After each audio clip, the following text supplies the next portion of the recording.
Hello, everyone, and welcome back to Criminal Investigation, Homicide Investigations. Today, we are looking at responding to the first responding officer's duties when they receive a 911 phone call when they respond at the scene. Now, we have discussed first responders before, and there's very little difference between the duties of a first responder in general into any real traditional 911 call and that of a suspected homicide. There are some differences, and we'll point this out as we go along. That being said, overall, today's lecture will be fairly short, as we've covered this fairly extensively in previous lectures. So let's jump in. So most homicide investigations begin with a call to 911, right? Now, very rarely does somebody report a body or a crime, right? So very rarely it's 911.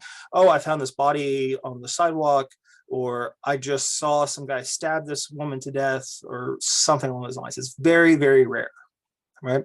Instead, it's much more common for 911 operators to receive the following types of calls. Injury assistance, so help, I've been stabbed, or help, this person, they're bleeding, they just walked in the door and they're bleeding, please send help. All right, that's injury assistance calls. Shots fired. Now, this is often, as you can imagine, in larger cities and urban areas as opposed to really rural areas. Rural areas, if you hear a gunshot, 9 times out of 10, you're going to think it's hunting. But in town, right, that should be fairly rare. Now, there's a problem. Cars don't do it so much anymore, but they very well used to. And as cars age, their tendency to do this increases. But it's really hard to tell the difference between a car backfiring and a gun firing. So a lot of times in cities, police will respond to a shots fired call just to find out that there were no shots fired, that it was just somebody's car backfiring, right? And again, it might be annoying, but you have to respond no matter what, as if it is an emergency. Now, what's interesting is when I first went to the graduate portion of my career in Boston, I first moved up there to a city called New Bedford, Massachusetts. So New Bedford is, for lack of a better words, a rundown hellhole. It is a port of entry into the United States. It is where most heroin actually comes in through the United States. And it runs it down. There's an interstate corridor that runs it down from that port of entry. It is a very high crime rate area. It is a very impoverished area. Most crimes in the area are property crimes, just like anywhere else, but violent crime rates are actually fairly high in New Bedford. And I didn't realize this moving there, but that was the case. I was wondering, why are the properties here so cheap compared to everywhere else in Massachusetts? And then I got there and I got my answer. But what's interesting is New Bedford did this, and so did some other cities across the country. They were test piloting this program.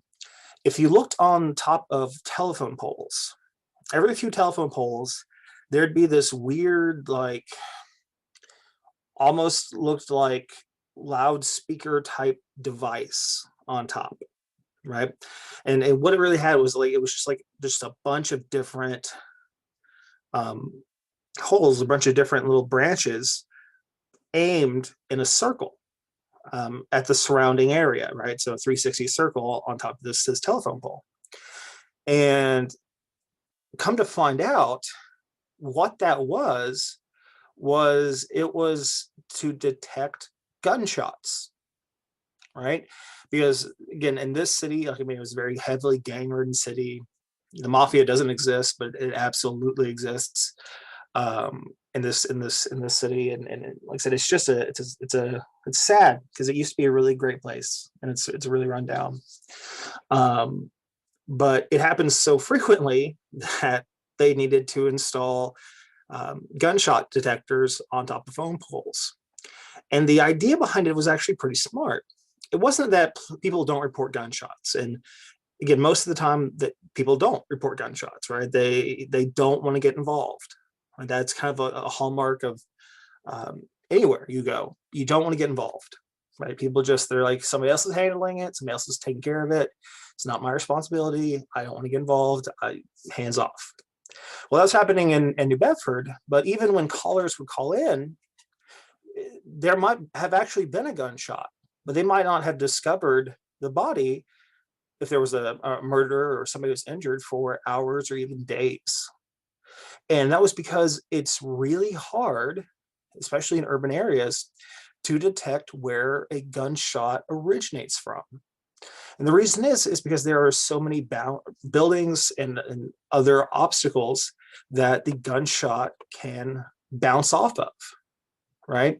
So if you think of like the echo of a gunshot, I mean, bouncing down a alley is a perfect conduit for gunshot vibrations to travel. So you might hear a gunshot and think, oh God, it's right here and I'm on First Street.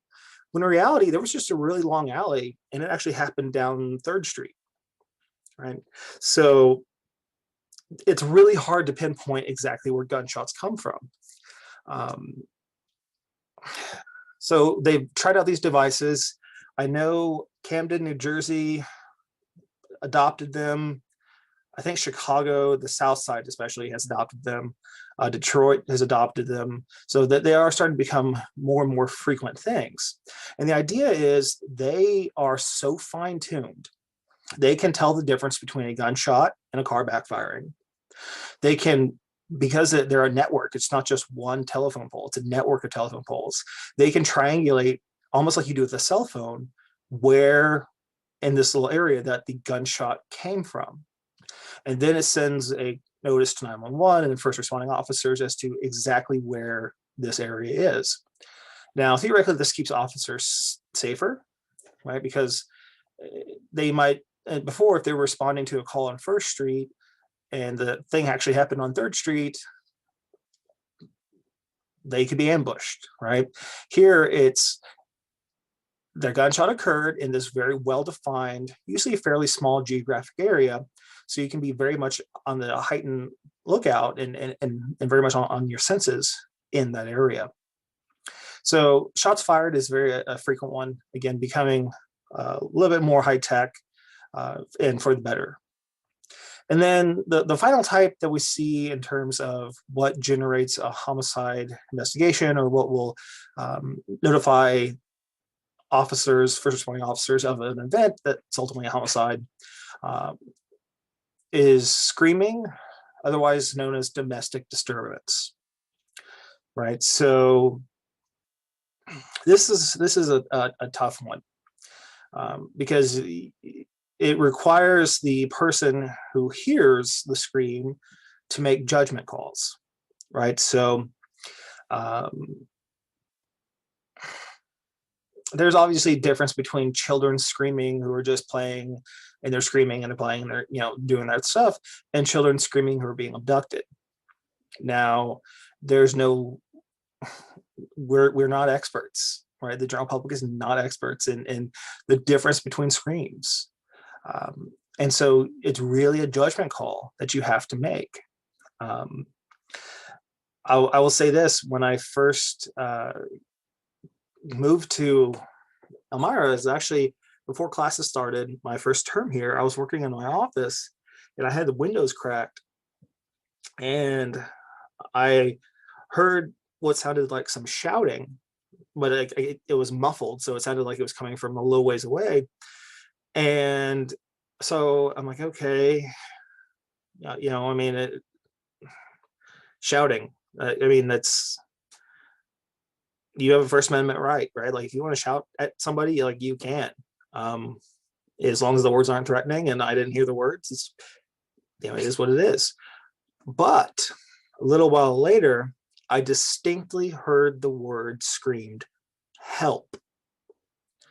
Now, I had no clue about the area. I had no clue what was going on. All I know is I heard some shouting back and forth, what sounded like shouting, and then distinctly hearing the word "help." So it took me a few minutes to dial 911 because I didn't realize you had to dial 9 to get out of here.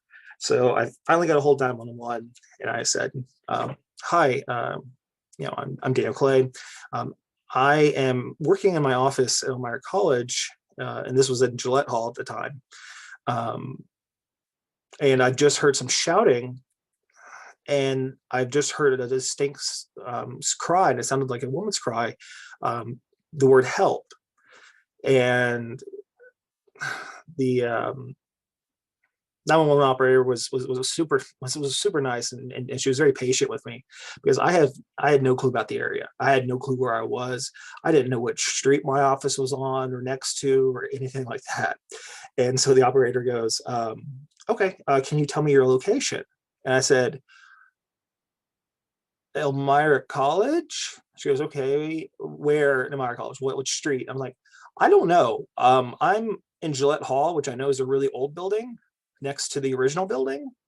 I know there's a little small one-way street that runs behind it, and like a two-way street that runs beside it. And there's parking lots and there's houses across the street." And the 911 operator was very professional, very courteous, and she was like, "Yeah, I understand." Like, and I just told him, like, I don't know if something's going on, because sometimes, I mean, people, think about, relationships. Like, you get into a tickle fight with somebody and somebody yells help, right? Like, you can't make that distinction. But I told her, I was like, that was my threshold, right? It's not my, if somebody says help, it's not my question, my role to judge whether or not it's an actual cry or they're playing around or what's going on. So I make the call. And the operator was just, super nice, super friendly. She got my name, and she goes, "So address?" She goes, "Oh, okay." And I said, "Yeah." I'm like, "I'm in Gillette Hall," and I told her what room I was in, and she said, "If the police need to get a hold of you, to like ask you questions or anything like that, where can they reach you?" And I didn't know my office phone number. I had no clue what it was. So I said, "Ma'am, I'm calling you from my office phone. I don't know the number, again, because I'm brand new here. I'll give you my cell phone number. It has a Missouri area code, so don't get thrown." And I gave her my phone number, and I told her where I'd be for the next little while. I said, it's a locked building, so if officers need to talk to me, just have them call me, and I'll come right on down. And she was super nice, and a little while later, I saw police cars, not with lights on, but police cars patrolling the area with their windows down, trying to hear the same sounds. I never heard anything again, so I don't know if anything came of it. Hopefully not. Hopefully it was just one of those things. But that, it shows you how important a 911 call could be, right? And how much onus we put on each other.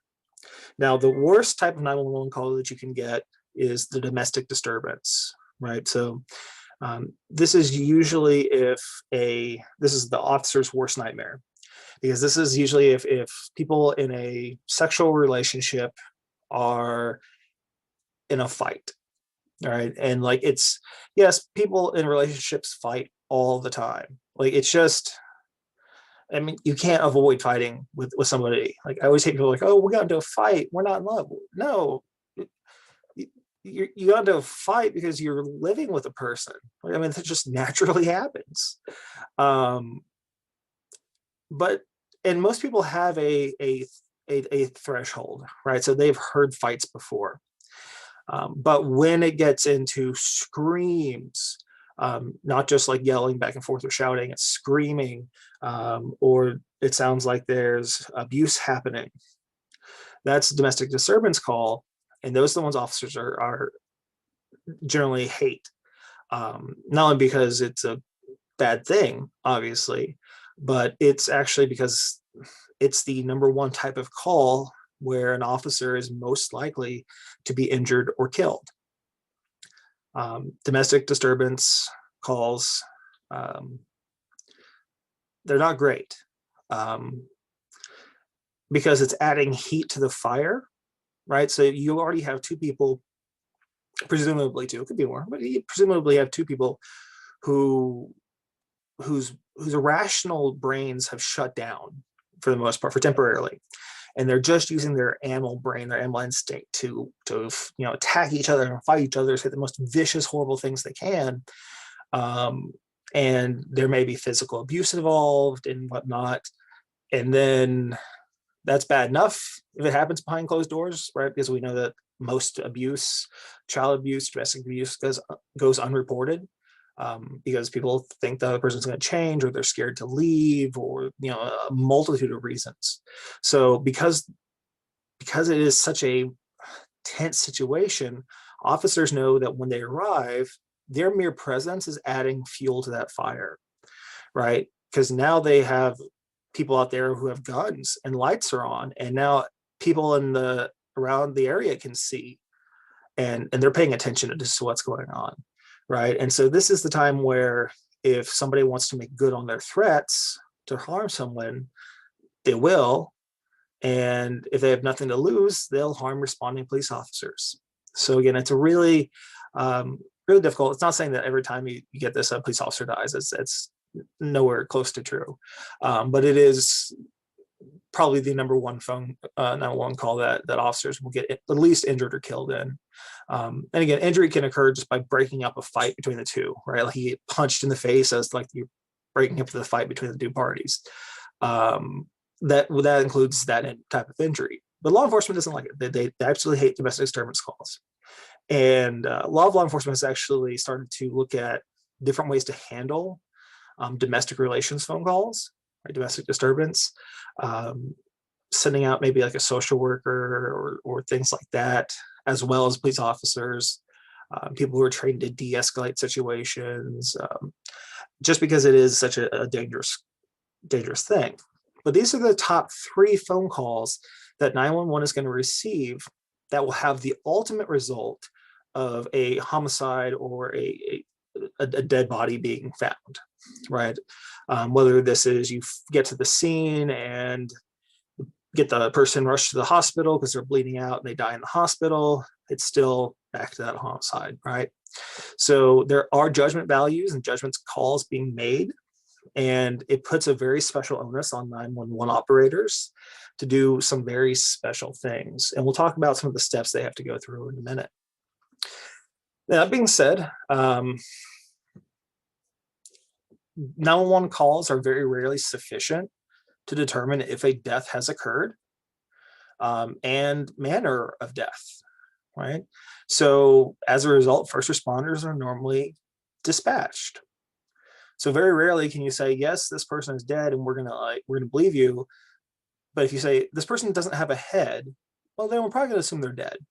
But we're still gonna dispatch first responders, right? And the idea is it's good practice, not only because the event could have just taken place, the person could still be alive, there might be a chance to save the person. I mean, if they're decapitated, probably not, but it's always good practice, right? And we're going to see that first responding officers' duty, and usually they're going to be on the scene before 911, or excuse me, before EMS and fire services.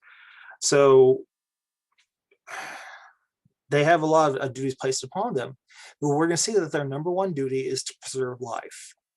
And that duty also extends to the 911 phone call, right? Of, well, let's go ahead and dispatch, even if it's like, I found a skeleton, I'm going to dispatch first responders, right? In an emergency setting, because who knows, right? It's not up to the caller, it's not up to the 911 operator to decide whether or not a death has occurred or the manner of the death. However, right, it's just always dispatch. Now, that being said, if you look at page 49 in your book, it gives you really kind of 4 steps and sub steps that have to be taken by 911 operators, especially when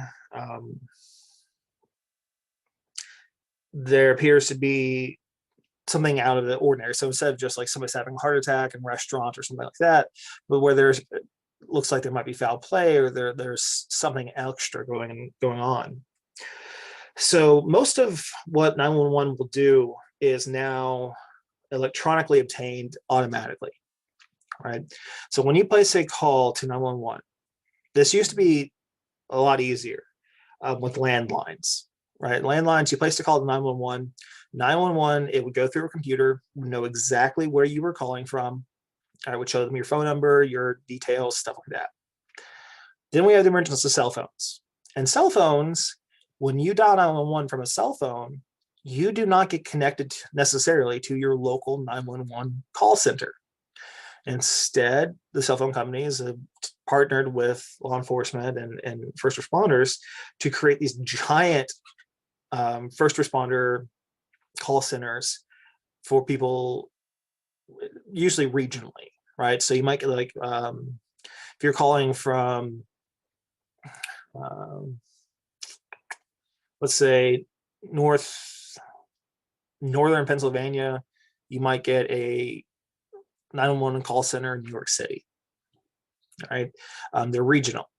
But that being said, so when cell phones first came out, they were virtually impossible to trace to figure out where somebody really was, right? So if somebody calls in a threat and says, I'm going to explode a bomb in a very, and they don't say where, but they're like a very crowded public place in the next hour, and they just hang up. And when cell phones first came out, they were calling from a cell phone. No clue, no clue who they were. Then we got into triangulation, and then we could get a rough distance, a rough area of where people were. But even so, again, technology as it develops, bad technology develops, right? And you can reroute your phone number through other phone numbers, and it becomes this whole big thing. Well, now technology has largely caught up. And so when you call the 911 call center, they're usually going to be able to identify they're going to have your phone number. So it doesn't matter if you try to block it, it'll be unblocked for them. They'll see the phone number. If they can, they'll again, because it's set up by the phone companies, they're going to see who the owner of the cell phone is, things along those lines. And because of GPS, right? So if you have GPS in your cell phone, 911 can now pinpoint, even better than it has ever before, the exact location you're calling from. Right. So even if you try to use different blockers, and there's different technologies out there to try to hide your GPS location or triangulation location, generally speaking, we're going to be able to figure out fairly quickly exactly where you are. Right. It's going to show on like a map exactly where you are. And it gives that 911 operator a lot better picture of what's happening. So instead of having to ask questions and waste time trying to figure out where you are, they can just confirm it, right? And say, well, I see that you're calling from this place. Is this true? Yes. Okay, what's happening? Before, wasted seconds could mean literally somebody's life. So their job is to obtain 4 things really specifically. The exact time the call was received, and that's going to be retained by the computer. The computer is going to automatically record that. The exact location of the occurrence of the disturbance, the dispute, the shot, the wherever. Again, technology is increasing that, but that's generally going to be recorded by the computer, but it'll generally have to be confirmed by the operator. They're also going to have to gather whether the perpetrator of the crime, if they saw a crime, or the suspicious person, if they see a suspicious person, or the scene, if they find a scene, whether there's still at the scene and what the scene looks like. Again, the idea is anything that will aid those first responders, right? So at this point, 911 has dispatched people, and they are communicating with first responders as to where exactly they're headed, but what the scene is going to look like when they get there, based upon this caller's information. They also, and it's really crucial, and again, this gets recorded automatically now, but it was really crucial to always get the identity of the person who's calling, and really ask the person who's calling whether or not they will remain at the scene. So ask them, say, thank you for calling 911. Will you remain at the scene until officers, if you're safe, again, only if you're safe. If you're not safe, run. You're right. It's, hide, run for fun, run, hide, fight still applies. So if you're safe, then could you remain where you are, so that officers can follow up with any questions or anything along those lines. If you're not safe, tell us where you're going. Stay on the phone with 911 until first responders get there, and then they'll instruct you what to do, things like that. Now, you're going to want, if they're refusing to remain at the scene, and they're like, no, I want to get out of here, I'm scared, or they're like, no, I'm just not going to. They have no obligation to. They don't have to. So if they just say no, they're not going to, you are going to want, as a 911 operator, to get their contact information. You want to get their real name. It's not just a fake name or a assumed name, but the real name, an address, and a phone number, right? Now, with cell phones, great, because it's GPS enabled. We can find you. Because, and this is kind of an interesting thing, is this person, the person who calls 911, may later become a suspect, right? So a lot of times, especially in arson cases, the person who calls 911 is the perpetrator. Think about domestic violence cases, people who get into fights and one kills the other one. The spouse is usually going to be the person who calls 911, right? The attacker. And so that's why you want them to remain at the scene, because it makes first responders' jobs a little bit easier. If you are the attacker, we're ensuring that community is safe. We're ensuring that we get this person into custody as soon as possible, et cetera, et cetera. Now, if they're not the perpetrator, they're not suspected to be the perpetrator, it's still good to have them at the scene so they can point things out and be very, very, very specific with law enforcement, more so than they can be with the 911 operator, right? Because, the 911 operator, their job is really the first duty of law enforcement as well, is to preserve life, right? So that's what they're going to focus on. Well, if officers get to the scene, they determine the person has passed, or EMTs come and they find, they declare the person has passed, then the preservation of life is no longer an issue. And now it's time for the investigation to start. And again, the investigation will theoretically always start with the first responding officers. So again, they're going to want to have as much information as possible from the 911 caller. 911 will ask if it's practical, suitable, and safe. They will ask the caller to assist in safeguarding the location, right? So let's say the person says, oh, I just saw a body down in the alley. So, okay, is the perpetrator around? No. Do you currently feel safe where you are? Yes. Okay. Stay there. We need you to stay there until law enforcement arrives. Okay. And make sure that nobody goes down that alley. Stop them at whatever cost you can. Don't allow yourself to get hurt. Don't allow yourself to get injured, but stop them from going down that alley unless they're law enforcement. And if they're law enforcement, make them show their credentials to prove they're law enforcement.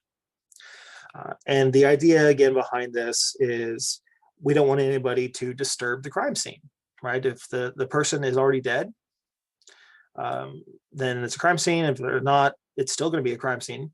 But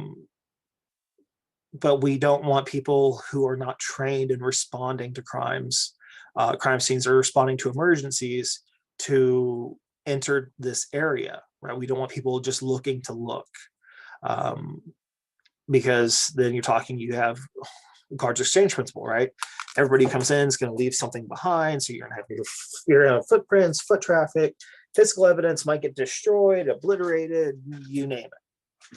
Right, so we're going to ask that the caller help safeguard the location. At this point, you're going to dispatch officers to the scene. It's going to be based upon the information.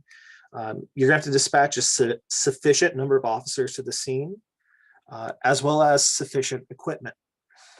Right, so this is a call by the 911 operator of at least how many officers do they think minimum are going to need to respond. And usually you're going to have a lot more respond than just one, especially if there's any indication of violence. You're going to have more than one respond, right? It's like people who've seen medical emergencies where somebody's had a heart attack. Police officers will respond, but there'll be like 4 of them, 4 cars that come. And that's just one that we know is a nonviolent thing going on. So they have to dispatch proper officers. They also have to dispatch the proper equipment. And what I say that is fire departments will send different fire trucks or EMS trucks depending on what the situation is. Right, so let's say you say a car that I just saw somebody push this guy into a car and then then hit the car and then push it into a lake. Well, we're probably going to need some underwater equipment. We're going to need jaws of life. We're going to need a lot of different things.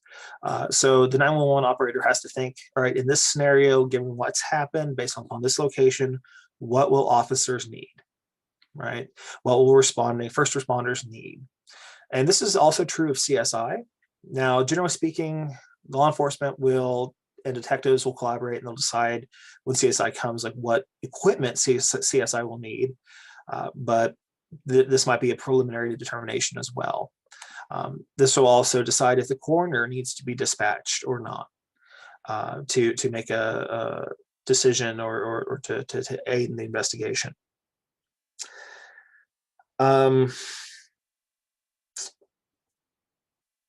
being said, kind of online with what we're talking about as asking for the exact location about the person who's calling, their name, address, etc., them being the perpetrator, if that person makes an admission to 911, right? So if the operator's like, that the caller calls up and says, I just shot my wife, I killed her, she's dead, like freaking out or whatever, 911 operators still have to remain detached and gather as much information as possible, even though this person has just confessed to them that they did it, right? Because there's false confessors, there's all kinds of things that happen, but you want as much information as possible, because when responding to a crime scene and what we're going to see is an investigating a crime, information is power. The more information you get, the better. You can almost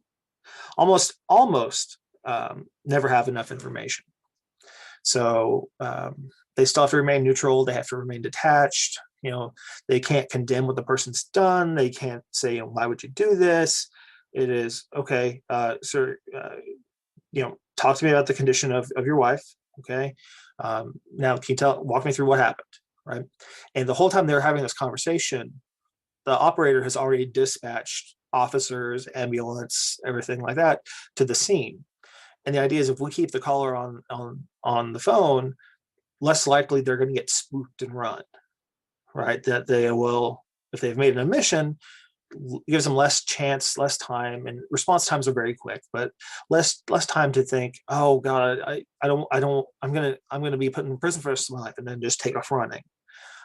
So again, if we keep them on the phone, we will.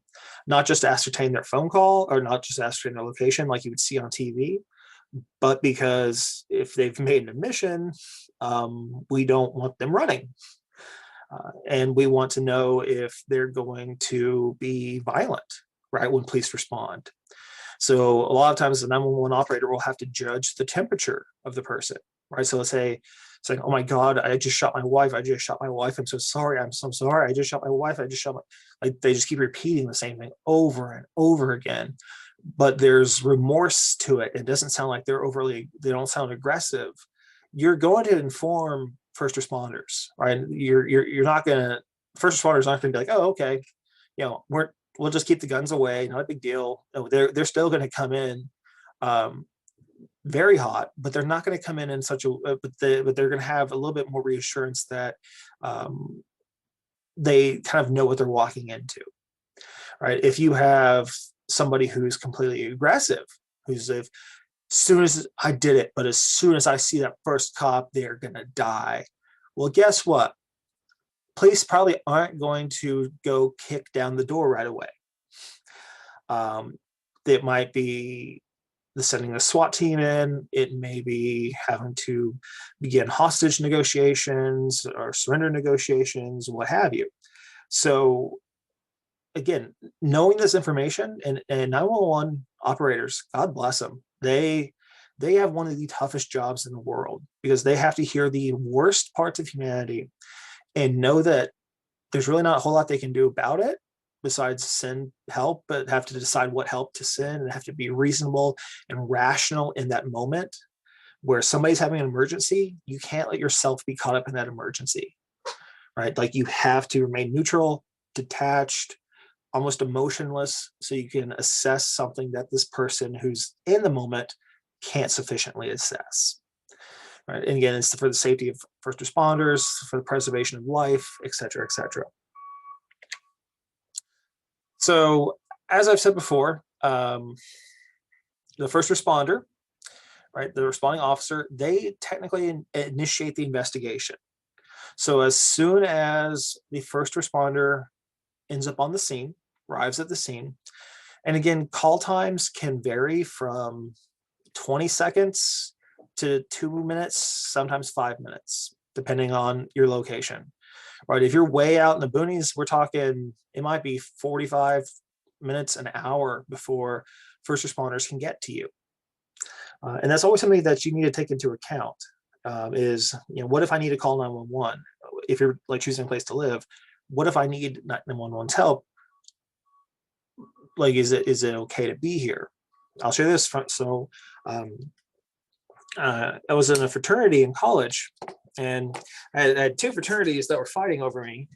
I won't say their names, but I had two fraternities that were like fighting over me, and I got bids from both, and ultimately I chose, I'll say it, I chose Lambda Chi Alpha, and it was probably one of the smartest decisions I've ever made, because on my college campus, it was a wet campus, right? So alcohol was like one of the only wet campuses left in Missouri.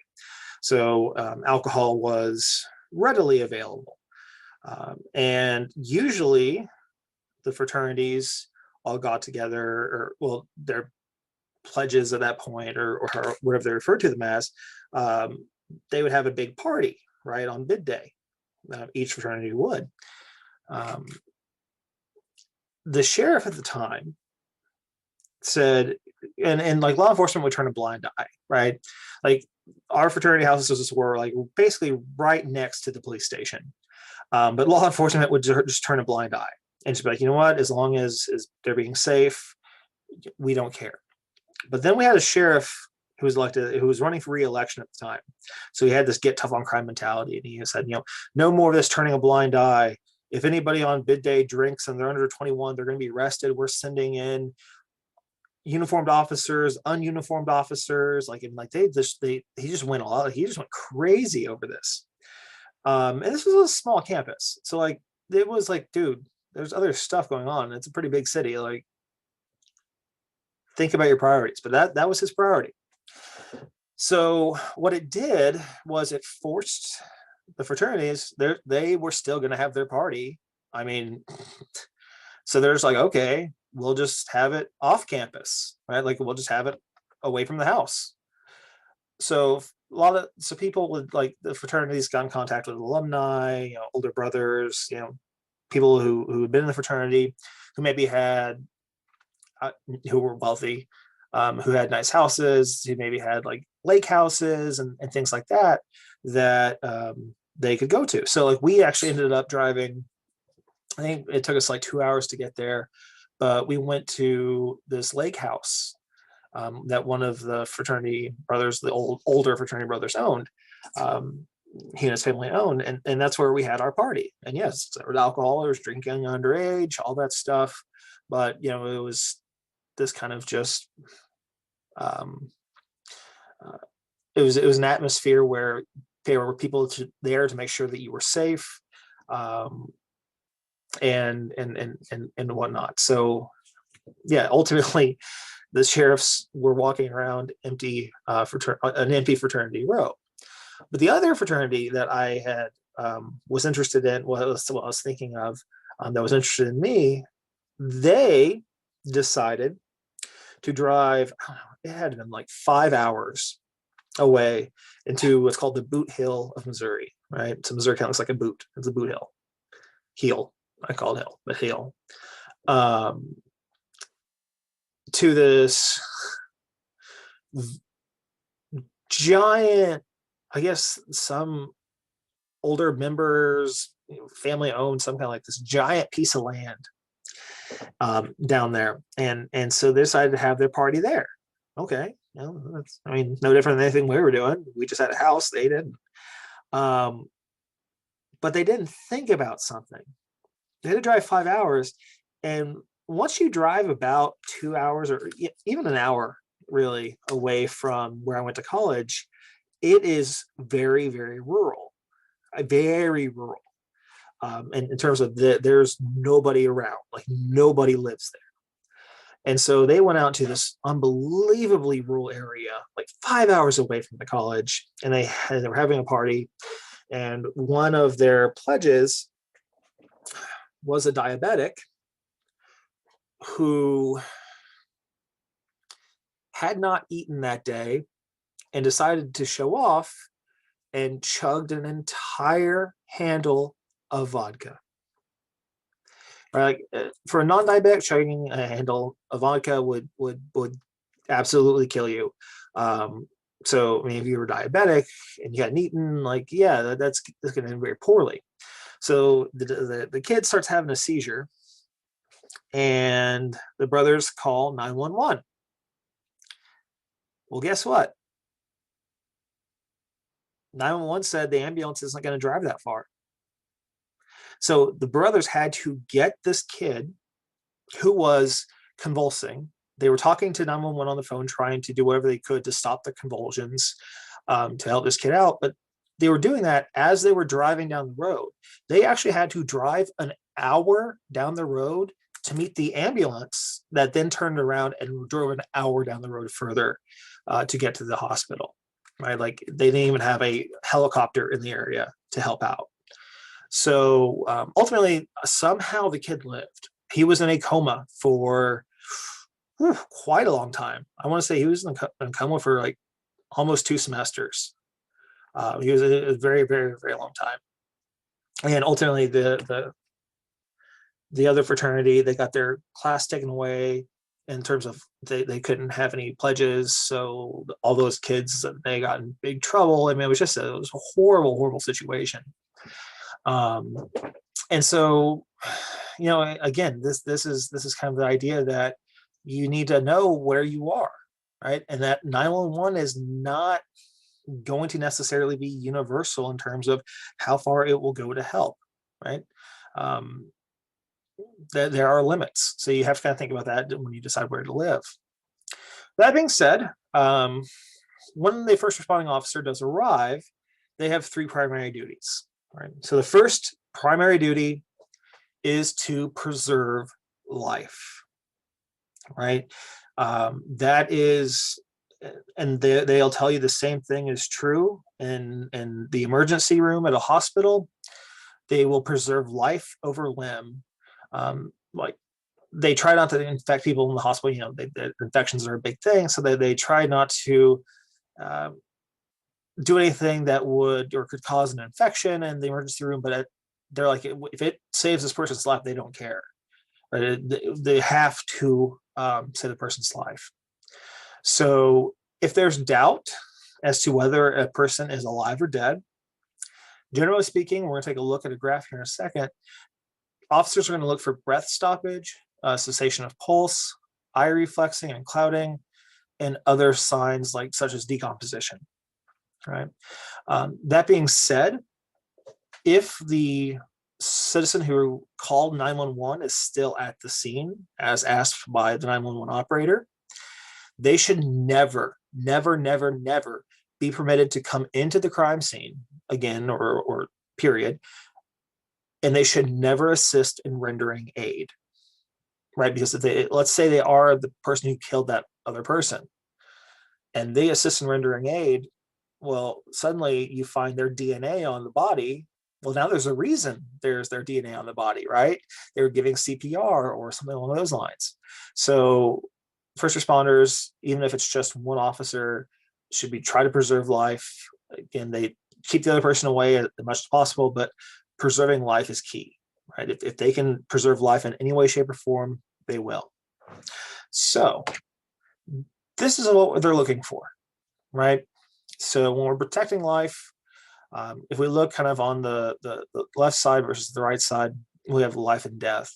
So this looks at breath stoppage and eye reflexes, right? So there's three things we're going to look for. You're going to look for the pulse, you're going to look for respiration or respiratory rate, and you're going to look at eye reflexes. So if a person is alive, their eyes will respond to light, right? So their eyes will have a reflex. The pupils will dilate. So if it's dark, your pupils get very, very big, right? And as there's more light, your pupils get very, very small. So that's where officers, you might see on TV shows, they'll open somebody's eye, kind of cover it, right, from any ambient light, look at it, and then flash a flashlight in it and pull the flashlight away. And what should happen is the pupil should get really small when the flashlight's on there, and then open back up real quickly whenever the flashlight is away. The slower that reaction occurs, the more, usually the closer that person is to death. But they're alive, probably alive if they're reacting, right? Because that means their brain is working, their brain is sending those signals. There's functioning going on. If the person does not have an eye reflex, right? So if we open their eye and we shine light and then it doesn't dilate, it doesn't do anything, it doesn't get bigger or smaller, and depending on how lit the situation is or how there's no light in the situation, if nothing changes, that's going to be indicative of death. It doesn't necessarily mean the person is dead. It could mean there's detachment from the eye, and there could be all kinds of medical issues that come into play, right? But it's going to be one of the things we look for. Another thing we're going to see is the eye clouded, right? So normal person's eye, it might, there could be 1,000 different things depending on how they were attacked. But generally speaking, it's going to look like an eye, right? They're in distress, but the eye is going to look like an eye. But pretty quickly after death occurs, the eye will start to cloud up, right? And it starts to fill with some blood and other bodily fluids. So it becomes cloudy. So you can't really even make out the eye. It's just this really cloudy area. Well, that's going to be very indicative of death. But again, there could be other reasons why this occurs. So it's not the only thing that you can look for. So you're going to look at pupils. You are also going to look at breath stoppage, right? So respiration rate. Generally, a respiration rate around 80 is normal, right? So 80 breaths a minute is relatively normal. It can go down. So like the more, usually generally speaking, like the better shape that you're in, the less you're going to breathe. And the worse shape you're in, the more you're going to breathe. Which kind of seems a little weird, but it's because if you're in shape, then your body doesn't need as much oxygen to fulfill the functions that it would if your body was not in shape, right? To get the blood pumping through the fat and through all that other stuff. So you're going to look at, generally how big is this person, and you're going to look at their respiration rate. And you will take note, like if they're breathing, you'll be generally able to tell. That being said, if they are close to death, the breathing will get much more shallow, right?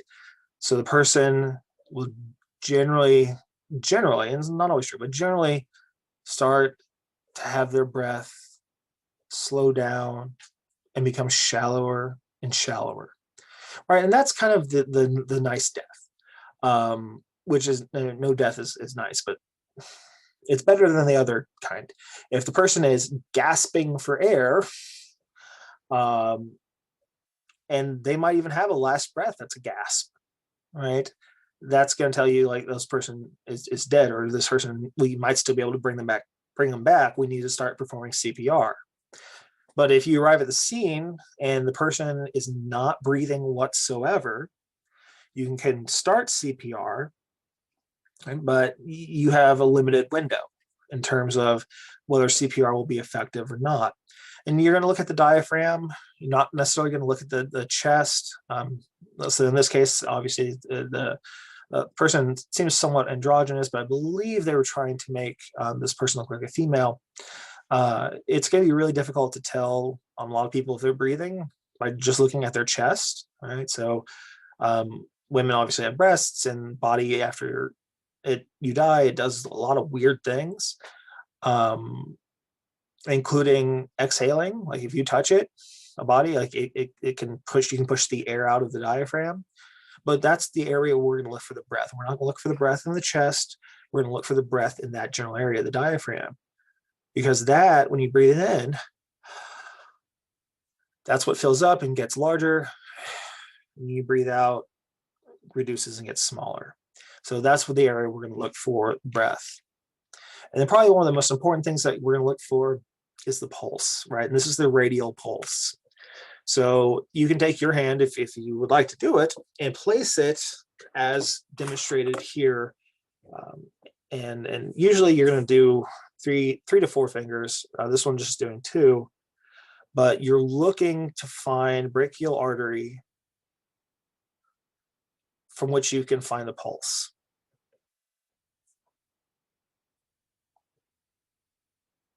Now, I always have a problem trying to find the radial artery, or trying to find a radial pulse. Like I always have a really big problem with it. For whatever reason, at least on me, I can't find it. I can find it on other people, but I can't find it on me. I even had doctors and nurses who were like, I can't find the pulse. And I'm like, yeah, I know. It's just, I have a very deep artery, basically. But I can find other people. The other place that you will normally look, if you couldn't find it, and this is, I think, the best place to look, honestly, it's gonna be the neck, right? You're gonna be looking basically at the jugular vein. You're gonna put your fingers on the neck next to the windpipe, and you are gonna feel those beats like crazy. Even though the person has again, if the person has a very, very large neck in terms of their grossly obese, you might not be able to find the pulse as easily, but the neck is a surefire place where you're going to be able to detect that pulse, and it's going to tell you to move closer or farther away, and it's got enough give where you can push even harder and get a better pulse reading. So those are kind of the three things we look for, right? Respiration, pulse, and then the good indicator is eye dilation. But if there's no pulse, that person's going to need to be zapped, right? If there's no breath, that person's going to need CPR. They might need both. That's first responders are all trained in that. Police officers are trained on how to give CPR. Most police cars, they have defibrillators in them. So the police department, so an officer, all they have to do, and the defibrillators now are very, very smart. So all the police officer has to do is peel off the pads, place them on the person's chest where the pads say they should go, hit a button, the machine does everything for you. It determines whether or not a zap is needed. If it is needed, it tells you to stand clear. It'll charge, it'll zap, it'll charge higher, it'll zap. I mean, it'll do everything it needs to do. So police officers can do what we would kind of think of like EMTs doing, just because, again, they're going to be usually the first responders on the scene. The second duty is to arrest the suspect if the suspect is very obvious, and to detain witnesses, right? So if the suspect is still present, then making an arrest is the officer's first priority when death is clear, right? So once we know somebody is actually dead, then there's nothing you can do for them at this point besides seek justice, and then you turn and you find and you arrest the suspect, right? So this is true. Is police arrive to a crime scene and or report of somebody being shot or somebody being stabbed, and one officer arrives. Let's say backup hasn't come, and the guy's standing over. They see a guy standing over a body, and he sees the officers and he takes off running. That officer is not going to run after him.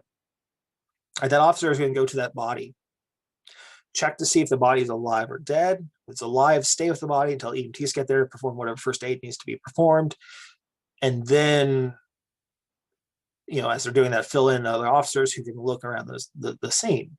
You might see them split up. So you might have some officers go right to the body. If there's multiple, go right to the body, and then others will go after the suspect. But again, life is always priority number one.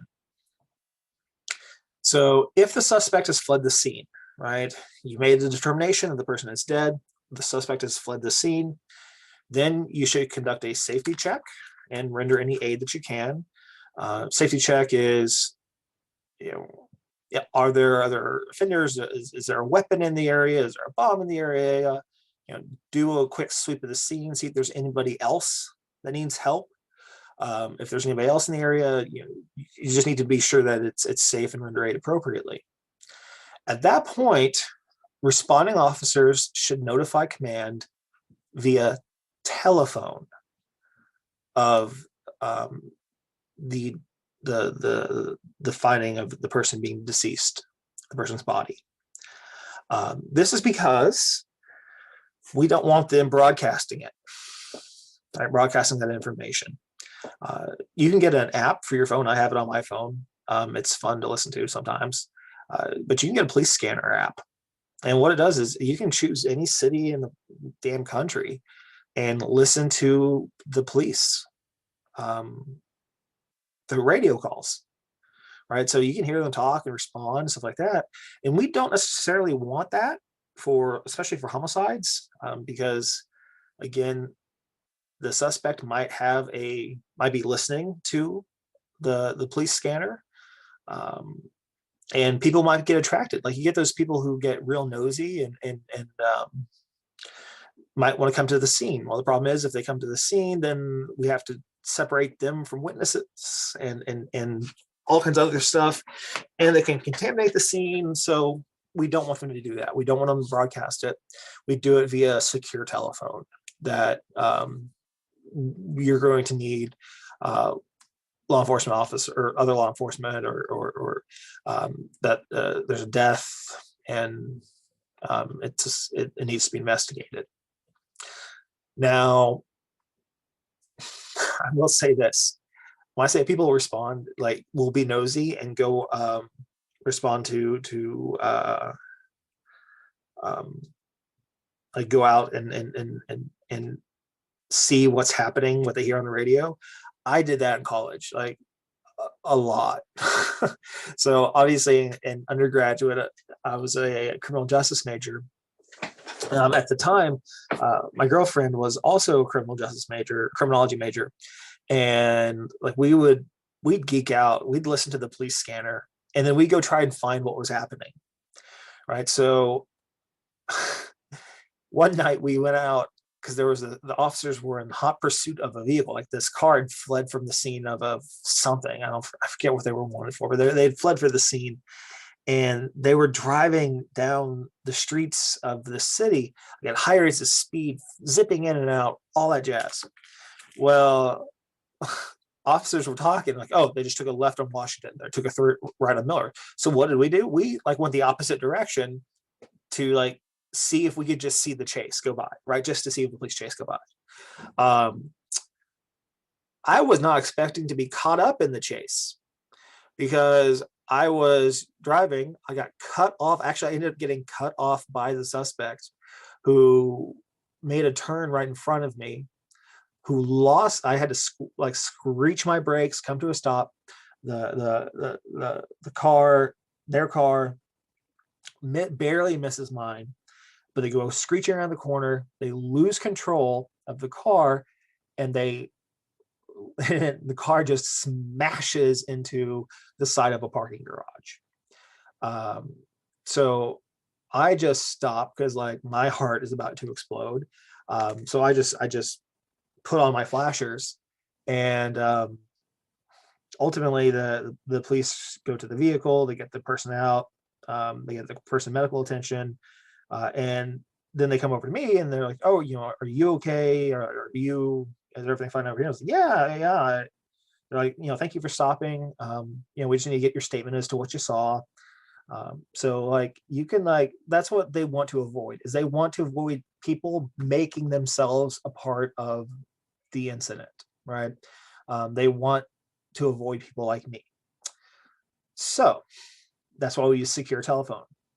Now, when we talk about evidence collection, the only evidence that should be collected by the first responding officer should be that of the statement of witnesses. So the first responding officer, after they've cleared the scene, they should take any witnesses that are there, keep them from talking, separate them, put them in the back of your patrol car, right? I mean, don't put them in handcuffs, but just like, oh yeah, I just need you to sit in here for a minute. Put them in the back so you know that they're not getting out and you know where they are. And a bare minimum, police have the right to detain witnesses. So detention is different than arrest, but it still triggers Miranda, right? So generally speaking, you're going to detain the original reporting witness, right? Just because of the ratio and of times that it's the person who's committed the crime, you're going to detain them. So this might involve handcuffs, it might not, but Miranda does apply, right? Even though detention is different from arrest, because detention is just a temporary, we're just going to put a temporary stop on you so that you have to stay here and talk to us. Miranda still gets triggered. So the person can say, I invoke my Fifth Amendment right, and that's it. Like, I mean, then depending on if officers have probable cause and all the other legalities they have to deal with, they might have to let the person go, or they might be able to arrest the person. But witnesses should always be separated. And we've talked about this before. The reason being is witnesses will talk and they will subconsciously fill in holes in their story or gaps in their story with what the other person saw, or they might say, oh yeah, what I thought I saw was wrong. No, I saw what you saw, right? And it's not necessarily trying to be malicious or trying to be deceptive. It's just human nature. We like a consistent story, and so we kind of trick ourselves subconsciously into telling that story.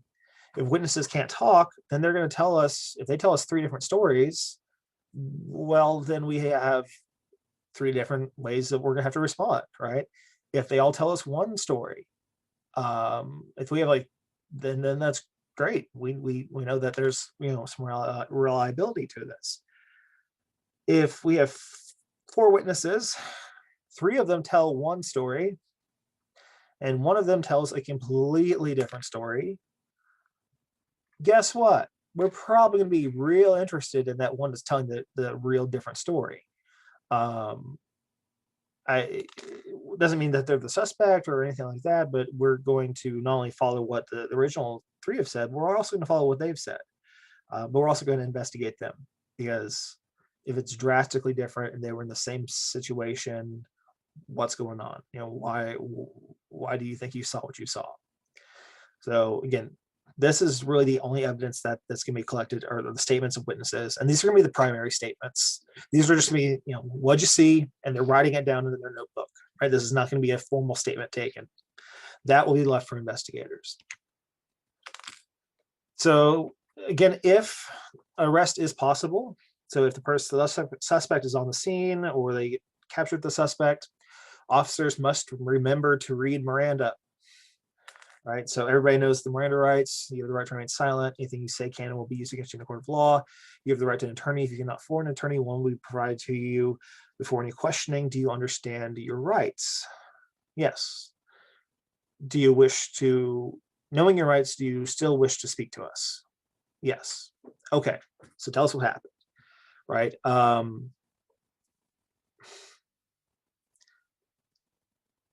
That being noted, transporting officers, so if we make an arrest of a suspect, transporting officers should never interrogate the suspect, right? We leave that to the detectives and to people who are trained in specific interrogation techniques to interrogate the suspect. Transporting officers should remain, basically silent. But if the suspect starts volunteering information, the officers should listen, remember, and take notes. Right. So there are workarounds to this general rule. One is a very famous case. It's New York versus Quarles. This case, if I recall correctly, it involved a missing gun. I think it was ultimately found in a grocery store, but the police arrest Quarles in response to this big crime, which is basically irrelevant to the situation. They arrest this guy, and as they're driving to the police station, the two officers up front are having a conversation. They're having a really loud conversation so that Quarles can hear it. And they're saying, wouldn't it be a shame if the kid found that missing gun and that kid killed himself or killed somebody else or hurt another kid, God forbid. And like it played on Quarles' conscience, and Quarles was like, I'll tell you where the gun is. The gun is, and he just spouts out the location. Right. And the case ultimately came down to, was this an interrogation or was this a voluntary information? And it was voluntary, right? Like, he didn't have to say that. The officers were just having a conversation. So the officers don't have to talk about baseball. They can talk about what they just saw, but they have to be very careful about what they say. Another great case on point is the Christian burial speech, right, where they knew this man was ultimately murdered and sexually assaulted and murdered a child, and hid the body.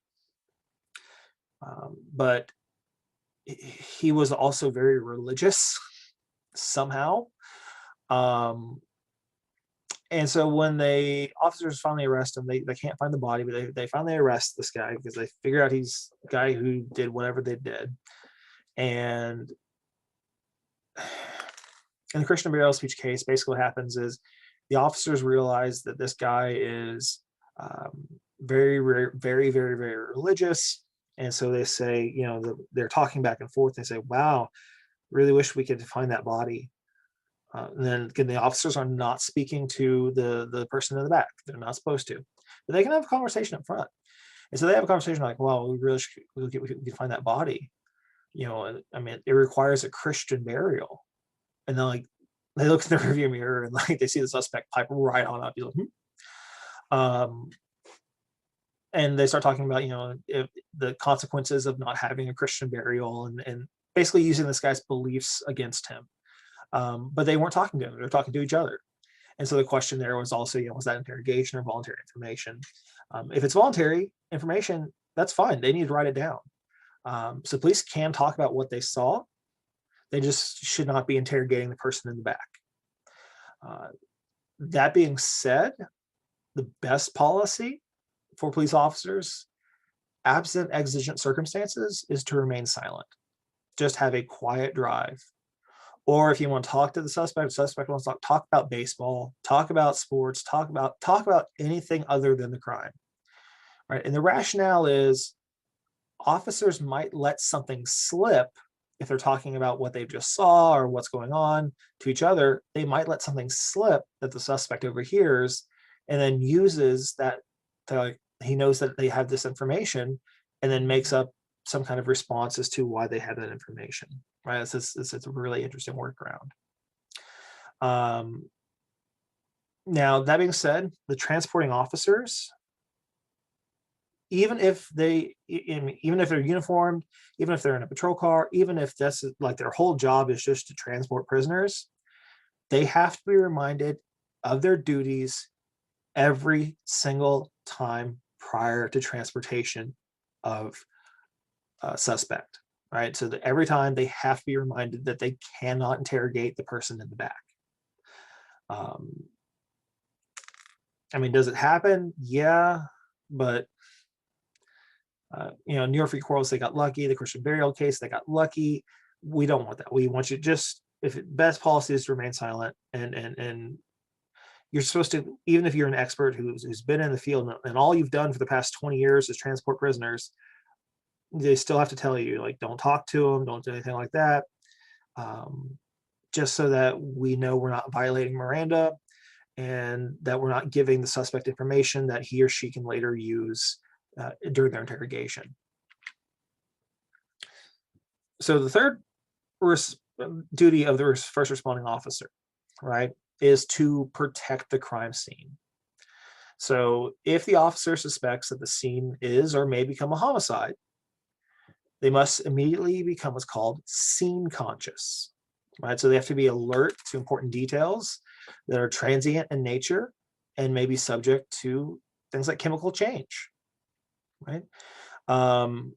So when they're protecting the scene, this is not only I'm putting up a barrier, right, until backup gets here. Let's say I have arrested the guy, he's in my car. I'm protecting the scene now, or the guy's fled, so I'm protecting the scene, right? That they have to be very conscious of everything that they see, hear, and feel, especially, like I said, if it's transient or subject to chemical change. So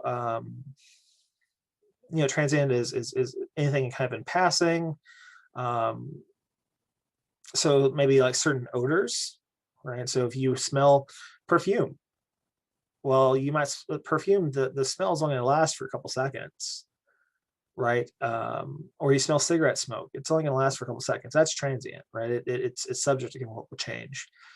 Anything that, if it's raining, anything that might get washed away, anything that might get damaged in the weather, the officer needs to take note of before it gets damaged, right? Because otherwise detectives will just start from a place of, oh, we got this scene this way, and the first responding officer could then say, no, actually, because it was raining, here's what happened before the rain started, this is what I saw, right? And it gives detectives a better starting point.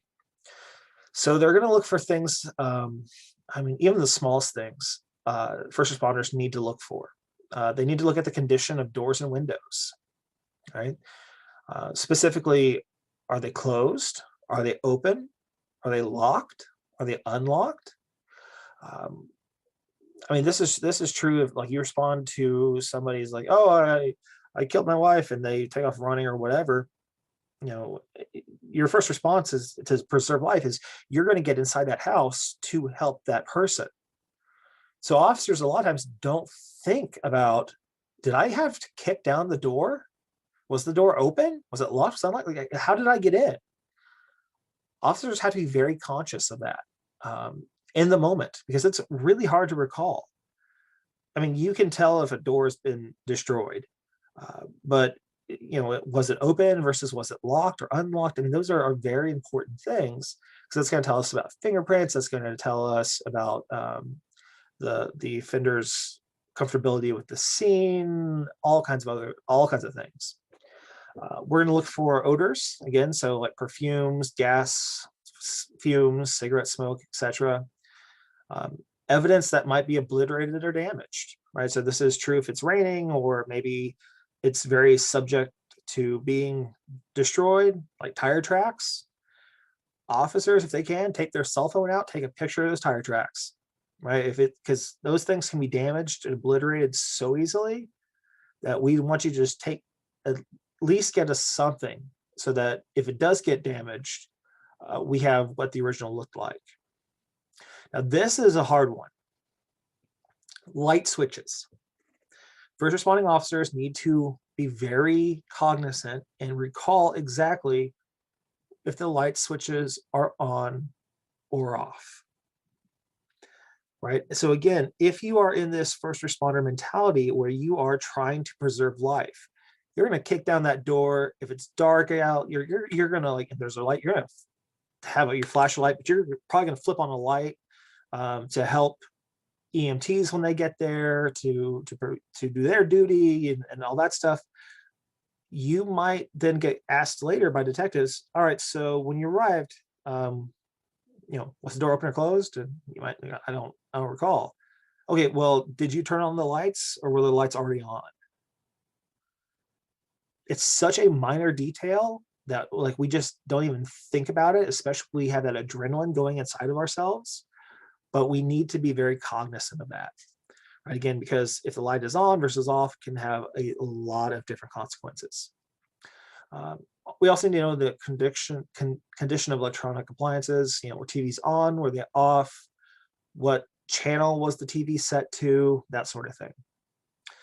We also want the officer to note the original position of furniture that may have been moved to get to the victim, right? So this is absolutely true. I mean, if your first responding officer, there's somebody on the floor dying, you're rendering first aid, you're also going to be, if you got the person back, at least temporarily, or EMS is pulled up, you are going to throw furniture out of the way. Because the EMTs have to be able to get a stretcher to your location. So if you're in a home and there's, like, the body is on one side of the couch, you are going to move that damn couch out of the way, right? Evidence be damned, preservation of life comes first. But you should note mentally, and somehow while you're doing all this, right, where exactly the couch was, where exactly the furniture was that you had to move, or that EMS had to move in order to get to the victim, right? And you're also going to want to, as part of your protection process, remove all unauthorized persons from the scene. So this also includes the original reporting witness, right, who we're normally going to detain, and anyone else. In family homicides, a lot of times this is, unfortunately, is children. One spouse kills the other and there's kids in the house. You, as a first responding officer, have to take those kids out of the house. One, yes, it's the preservation of life. Two, it's their kids. Like, they could mess up a crime scene. They could see mommy or daddy lying on the ground and run over to them. Well, in doing so, they might, mess up footprints. They may contaminate the scene. They 1,000 different things. So you're going to remove anybody, not even just kids, but anybody who is not supposed to be at the scene or on the scene. You're going to take them away. You're going to remove them. You're obviously going to talk to them. You're going to question them because they are at the scene. So they are witnesses. So you're going to separate them and talk to them. Kids is a little different depending on how young they are. Usually you're going to have a special forensic interviewer talk to kids. It's rough for just line officers to talk to kids just because it's like, oh, you just saw your parents get murdered. Now tell me about the bad man. Like, no, that kid's world is destroyed. No, that's not going to happen. They need very special techniques when we talk about interviewing kids, and we'll talk about that in a later class. Now, there are some deviations that can be taken. So rarely it is necessary for an officer to abandon a crime scene or move a body. Right? So generally speaking, you shouldn't abandon the crime scene or move the body. This ultimately has to be judged on common sense, right? So there may be a loaded weapon right next to the body, and it's in a very public place. You as an officer are going to pick up that weapon and secure it. And the idea is it's for the protection of the public. You don't want that weapon going off. You don't want somebody like picking it up. You want to protect the public. So even though you shouldn't mess with a crime scene, sometimes if there's a weapon, you're going to. A foot chase of the suspect, right? So if you're the only officer who's responded and you see the guy dash off, your first job is to go to that body to see if there's life. If there's no life, then your job is to find that person, right? We'd rather you catch the suspect and let maybe people contaminate the scene a little bit more, knowing that other officers are very close behind. If you believe rationally that you can actually arrest that suspect. If you've been doing CPR for 10 minutes, you suspect fled, you've been doing CPR for 10 minutes, and then you try to run off in the direction, you're not going to find them, right? But this is, oh, that person doesn't have a head, and you're running after them, then you can abandon the scene. You're also, again, you're going to want to protect the scene and the body from bystanders and other conditions. So if it's raining, you're going to, if you can, use a tarp, or at least a tent, something to protect the body and to protect the scene, which you may have or you may not have. Now, I'll say this: first responders don't do this, and investigators don't do this. Chalk outlines of a body, like we've all seen on TV, like where they take chalk and they outline the body, are never used, ever. They are never, ever, ever, ever, ever used, right? And again, there's multiple reasons for this, from contamination to incorrect placement, right? Like if somebody is face down, that officer, the first thing they're going to do is they're going to flip them over, right? They're going to flip them over to their back to see if they're breathing, to check the respiration, to check the pulse, to check the pupils, whatever. So then if we try to put the person back, we might not get the exact position. Or if we chalk the person where they got put, then we have a completely wrong outcome, right? Person was looking the other way. So we don't chalk crime scenes, just as kind of as an aside. Now, sometimes deviations since they may be appropriate sometimes, officers should be followed by this acronym, ADAPT, right? So ADAPT is arrest the perpetrator if possible, detain and identify witnesses and or suspects for follow-up investigations, assess the crime scene, protect the crime scene, and take notes, right? That's the order in which they can deviate, right? That's the order in which they should respond once they've confirmed that the person is in fact deceased, right? Then they go into adapt, knowing that sometimes we have to deviate from our duties and you have to do certain things. You have to adapt, but know that adapt stands for certain things. And this is the order that we want you to conduct yourself in if you're the first responding officer. All right, it's preservation of life first, then arrest or detain the perpetrator, A, then D, detain and identify witnesses or suspects for follow-up investigations, then A, assess the crime scene, P, protect the crime scene, T, take notes. So use this kind of as a checklist to fill in the details, and it'll help you also study for the examination. So that being said, next class, we are going to look at the preliminary investigation. As always, if you have any questions, let me know. Thank you for watching, and